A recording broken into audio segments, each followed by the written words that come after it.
தினம் ஒரு தியானம். அவர் நாமம் சமாதான பிரபு. ஏசாயா தீர்க்கதரிசியின் புஸ்தகம் அதிகாரம் 9 வசனம் 6. நமக்கு சமாதானத்தை உண்டு பண்ணும் ஆக்கினை அவர் மேல் வந்தது.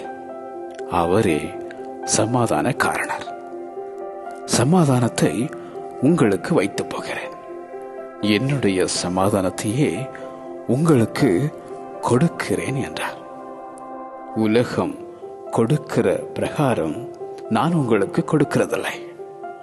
உங்கள் இருதயம் கலங்காமலும் பயப்படாமலும் இருப்பதாக என்ற அந்த சமாதான காரணர். அவர் சிலுவையில் சிந்தின இரத்தத்தினாலே உண்டான அந்த சமாதானம் உனக்கும் சமாதானம் தந்திடும் அந்த தேவன். சமாதானத்தின் தேவன் உங்கள் அனைவரோடும் கூட இருப்பாராக என எழுதும் அப்போஸ்தலனாகிய பவுல். அவர் நாமம் சமாதான பிரபு. அவர் நாமம் சமாதான பிரபு. ஆமென்.